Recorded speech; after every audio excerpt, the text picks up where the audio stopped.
Hello mga kasisi. Good morning, good morning. Happy Tuesday sa ating lahat and God bless us all. Ito po ang aking agenda ngayon. Magluluto ako ng munggo. Nag-harvest muna ako ng aking panghalo sa aking munggo doon sa aking pananim, doon sa may pasuan ko. Doon kasi ako nagtatanim sa mga paso-paso ng ganito, kamote, dahon ng kamote, talbos ng kamote, tapos talbos ng alokbati. Itong kamote, gagawin kong ensalada yan. Tapos ito naman alokbati, siya ang pangahalo ko sa munggo. Yan. Kailangan po nating at least fresh siya. Payat nga lang siya pero okay na lang. Okay din yan. Yan. Yan. Marami-rami. Tapos kinuha ko na yung bunga ng aking talong. Halo ko na lang sa munggo. Kasi baka tumanda sayang. Kapag hindi naman sayang, pwede kong gawing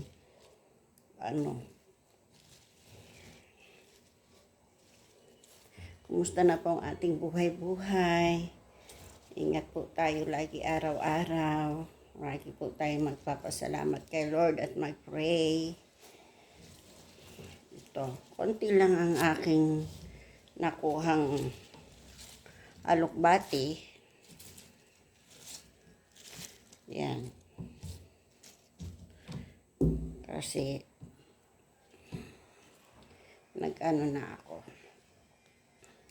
Ito po ang aking laging mga kinakain gulay, paminsan-minsan, pork, minsan once a month or twice a month. Kailangan din ng aking body. Minsan naman sa beef, once a month, minsan wala pa kasi medyo Magmula po nung ako'y nagkaroon ng cancer at kundi thank you Lord. Dahil hindi niya ako pinabayaan. At thank you sa lahat ng mga nagdadasal sa akin. Magmula po noon, tapos gumaling na ako, cancer free na po ako, dahil nagpa-CT scan na po ako, then okay naman na po lahat. Kahit na hindi ako sinabihan ng doktor ko na bawal ang ganito, ganyan. Kasi sabi niya walang bawal. Pero ako na yung nag-aano sa sarili ko. Hindi na po ako kumakain ng frozen foods. Tulad ng tosino, langganisa, mga paborito ko yan. Pero hindi na po ako kumakain. Mga dilata, hindi na rin po. Pero minsan, sardinas, tinitikman-tikman ko. Minsan lang na Tapos yun, more on gulay na ako ngayon, saka fish. Yan. Chicken. Yan. Tapos ang itlog ko, bumibili ako sa palengke, kung walang native organic. Yung organic is dalawa ang itlog, dalawa ang pula nun. Yung native, maliliit lang na ganyan. Sa SM ako bumibili nun. Ayun. Tapos lahat na rin ang ginagamit ko, organic, maliban lang sa sabon ko kasi yung sabon ko hindi siya masyadong matapang, yun ang pwede sa akin. Or safeguard, yan ang mga sa akin. Kaya, medyo ingat-ingat na rin po tayo sa ating sarili. Kaya pag meron tayong nararamdaman, magpa-check up na tayo kagad, huwag tayong manghinayang sa magagastos natin. Huwag nyo akong tuladin. Mahalin din natin ang sarili natin. Kasi mahirap ang magkasakit. Bagkus marami ang nag-aano sa'yo, tutulong sa'yo. Pero yung katawan mo naman, ang hirap lalo na kapag yung chemo. Hindi mo kaya.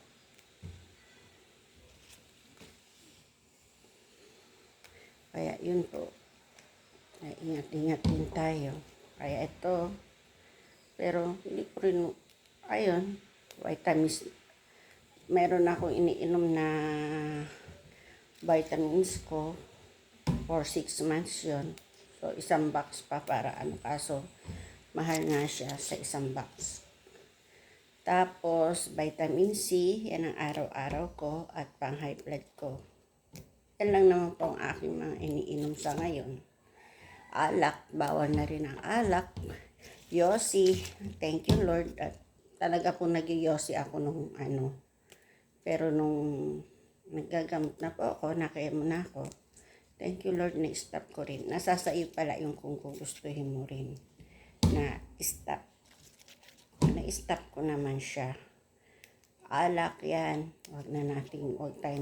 Pwede naman tayo siguro uminom pero hindi yung lasing na lasing ka. Kumbaga sa konti lang. Pero hindi rin naman po ako umiinom. Ayan. Ito ang aking ngayon. Magluluto ako ng malunggay. Masarap yung may tanim ka rin sa bakura mo kahit nakapaso lang. Meron kang aanihin, hindi ka nabibili. At least fresh pa na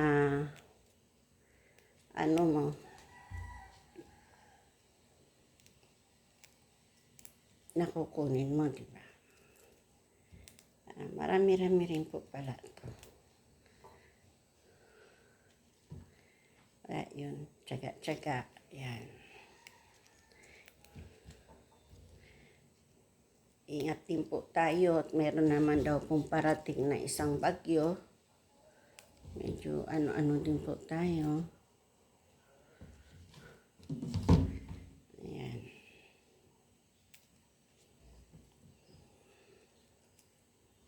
Maraming pong salamat sa panunod nyo sa aking YouTube. Baka naman po, paki-like and subscribe nyo na rin po ako. Maraming pong salamat. Thank you. God bless po sa atin lahat. Ingat po tayo. Bye-bye. Love you all.